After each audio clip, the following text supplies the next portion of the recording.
ರಾಜ್ಯ ಸರ್ಕಾರಕ್ಕೆ ಶಾಕ್ ನೀಡಲು ರಾಜ್ಯ ಬಿಜೆಪಿ ಮಾಸ್ಟರ್ ಪ್ಲಾನ್ ಅನ್ನು ಮಾಡಿಕೊಂಡಿದೆ. ಸರ್ಕಾರದ ಅಭಿವೃದ್ಧಿ ಕಾರ್ಯಕ್ರಮಗಳ ಬಗ್ಗೆ ಸಾಕಷ್ಟು ಮಾಹಿತಿಯನ್ನು ಕಲೆಕ್ಟ್ ಮಾಡ್ತಾ ಇದೆ. ಯಾವೆಲ್ಲ ಅಭಿವೃದ್ಧಿ ಕೆಲಸಗಳನ್ನು ಸದ್ಯದ ಕಾಂಗ್ರೆಸ್ ನೇತೃತ್ವದ ಸರ್ಕಾರ ಮಾಡ್ತಾ ಇದೆ ಎನ್ನುವ ಬಗ್ಗೆ ಸಾಕಷ್ಟು ಮಾಹಿತಿಯನ್ನು ಕಲೆ ಹಾಕ್ತಾ ಇದೆ. ಫೆಬ್ರವರಿ ಒಳಗಡೆ ದಾಖಲೆ ಮಾಹಿತಿಯನ್ನು ಪಡೆಯೋದಕ್ಕೆ ಅಶೋಕ್ ಸೂಚನೆ ಕೊಟ್ಟಿದ್ದಾರೆ. ಫೆಬ್ರವರಿ ಒಳಗಡೆ ಸರ್ಕಾರದ ಅಭಿವೃದ್ಧಿ ಕೆಲಸಗಳ ದಾಖಲೆಯನ್ನು ಸಂಗ್ರಹ ಮಾಡಿರಬೇಕು. ಒಂದೊಂದು ಇಲಾಖೆಯಿಂದನೂ ಕೂಡ ಮಾಹಿತಿ ಬರಬೇಕು ಅಂತ ಹೇಳಿ ಇಲಾಖೆಗೆ ಒಬ್ಬ ಶಾಸಕರನ್ನೇ ನೇಮಕ ಮಾಡಿಬಿಟ್ಟಿದ್ದಾರೆ ಅಶೋಕ್ ಅವರು.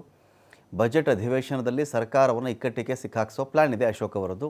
ಪ್ರತಿಪಕ್ಷ ನಾಯಕ, ರಾಜ್ಯದಲ್ಲಿ ಸರ್ಕಾರದ ಕಾಮಗಾರಿ ಯಾವ ಮಟ್ಟದಲ್ಲಿ ನಡೀತಾ ಇದೆ, ನಮ್ಮ ಸರ್ಕಾರ ಹಾಗೂ ಕಾಂಗ್ರೆಸ್ ಸರ್ಕಾರ ಬಿಡುಗಡೆ ಮಾಡಿರುವಂತಹ ಅನುದಾನ ಎಷ್ಟು, ಪ್ರತಿ ಇಲಾಖೆಯಲ್ಲಿ ಆಗಿರುವಂಥ ವರ್ಗಾವಣೆ ಮಾಹಿತಿ ಸೇರಿ ಹಲವು ಮಾಹಿತಿ ಕಲೆ ಹಾಕಬೇಕು ಅಂತ ಅಶೋಕ್ ಅವರು ಫರ್ಮಾನ್ ಹೊರಡಿಸಿದ್ದಾರೆ.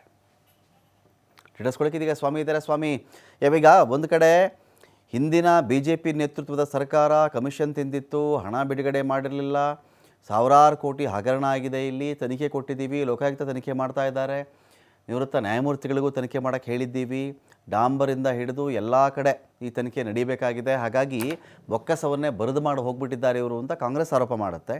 ಇದೀಗ ಇವರು ಮಾಡ್ತಿರೋ ಅಭಿವೃದ್ಧಿ ಕೆಲಸಗಳೇನು ಅಂತ ಅಶೋಕ್ ಅವರು ದಾಖಲೆಗಳ ಹಿಂದೆ ಬಿದ್ದಿದ್ದಾರಾ ಈಗ ಅಂತ?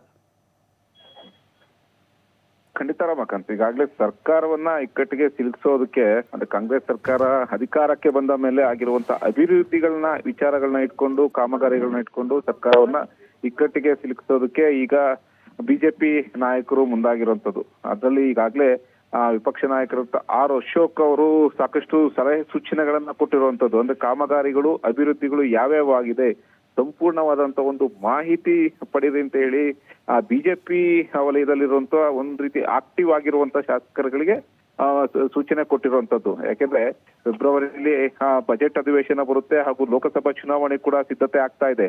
ಈ ಎರಡೂ ವಿಚಾರವನ್ನ ಇಟ್ಕೊಂಡು ಸರ್ಕಾರವನ್ನ ಇಕ್ಕಟ್ಟಿಗೆ ಸಿಲುಕಿಸಬೇಕು ಹಾಗೂ ಸರ್ಕಾರಕ್ಕೆ ತಿರುಗೇಟು ನೀಡಬೇಕು ಅನ್ನೋದು ಈಗ ಬಿಜೆಪಿ ಟೀಮ್ ನ ಮತ್ತೊಂದು ಪ್ಲಾನ್.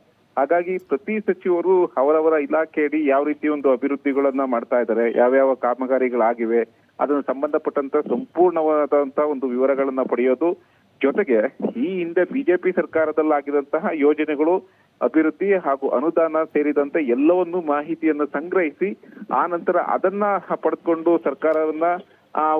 ಸರ್ಕಾರದ ವಿರುದ್ಧ ವಾಗ್ದಾಳಿ ಮಾಡೋದು, ಜೊತೆಗೆ ಆ ಬಜೆಟ್ ಅಧಿವೇಶನದಲ್ಲೂ ಕೂಡ ಸರ್ಕಾರವನ್ನ ಇಕ್ಕಟ್ಟಿಗೆ ಸಿಲುಕಿಸೋದು. ಇದೇ ಮಾಹಿತಿಯನ್ನ ಆಧರಿಸಿ ಲೋಕಸಭಾ ಚುನಾವಣೆಯಲ್ಲೂ ಕೂಡ ಪ್ರಮುಖವಾದ ಒಂದು ಅಸ್ತ್ರವನ್ನ ಮಾಡ್ಕೊಳ್ಳೋದಕ್ಕೆ ಬಿಜೆಪಿ ನಾಯಕರು ಈಗಾಗಲೇ ಸಿದ್ಧತೆಗಳನ್ನ ಮಾಡ್ಕೊಳ್ತಾ ಇದ್ದಾರೆ. ಹಾಗಾಗಿ ವಿಪಕ್ಷ ನಾಯಕರಾಗಿರುವ ಅಶೋಕ್ ಸೂಚನೆ ಮೇರೆಗೆ ಕೆಲ ಶಾಸಕರು ಪ್ರತಿಯೊಬ್ಬ ಸಚಿವರ ಒಂದು ಅಭಿವೃದ್ಧಿ ಕಾರ್ಯಗಳ ಬಗ್ಗೆ, ಒಂದು ಕಾಮಗಾರಿಗಳ ಬಗ್ಗೆ ಸಂಪೂರ್ಣವಾದಂತ ಮಾಹಿತಿ ಪಡೆಯಲು ಕೂಡ ಈಗ ಮುಂದಾಗಿರುವಂತದ್ದು. Ramakant, thank you Swami.